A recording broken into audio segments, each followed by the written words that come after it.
Storytime Square! Let's leap into adventure! Today we will be reading Ruby and the Itsy-Bitsy Icky Bug. It's about Ruby, a little girl who does not like bugs. She loves all animals, but never a bug. No matter how much Ruby screams or sprays or taps, Mr. Yuck-Bug just won't leave. But he does manage to get Ruby put in a timeout. During her timeout, Ruby learns that this itsy-bitsy icky bug might not be so bad after all. And when it's time for bed, Ruby discovers a whole new side of her bug buddy. Let's leap into adventure! Ruby and the Itsy-Bitsy Icky Bug by Allison Warchie, illustrated by Sally Walker. I woke up in a great mood.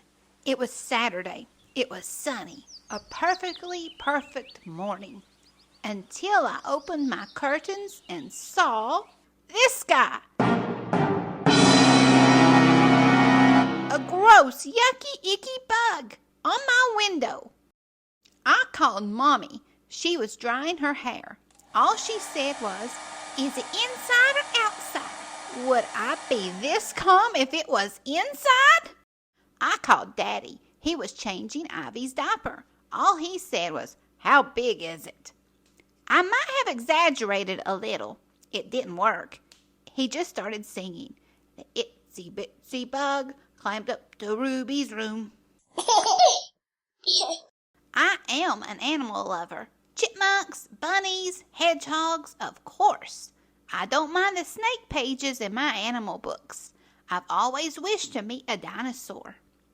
And I know lots of facts about ocean creatures, especially jellyfish and anglerfish. Bioluminescence equals so cool. But bugs are gross. Mommy said maybe I should study this one like a scientist. I am planning to be a scientist and also a rock star. You can be more than one thing, but I'm going to be a marine biologist or a paleontologist, not an entomologist. I wanted that bug gone, so I sprayed water at him. I launched pretzels at my window screen. I took huge breaths and tried to blow him off. He was actually pretty strong. Then I started screaming as loud as I could to scare him away. He stayed put.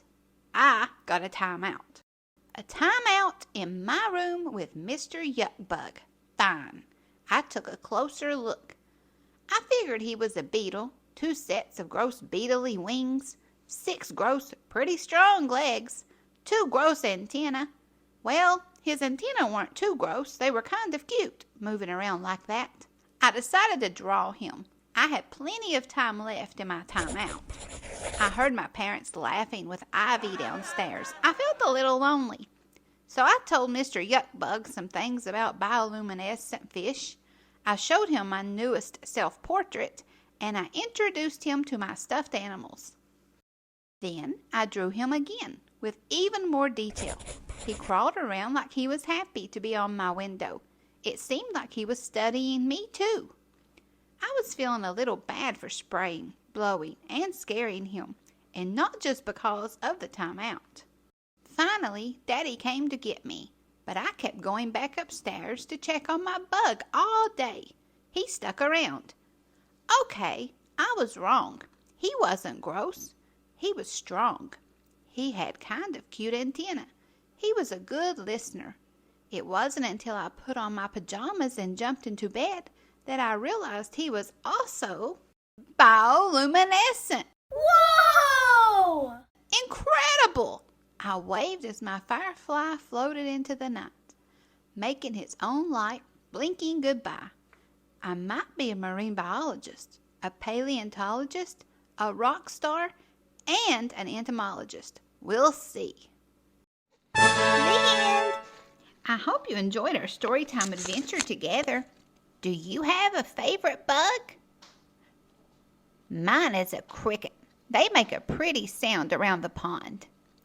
Did you know that large groups of fireflies sometimes flash at the same time? Do you think Mr. Yuck-Bug brought his friends back to Ruby's house for her very own light show? That would have been awesome! Thanks for watching. Please like and subscribe. See you on our next reading adventure. Bye-bye.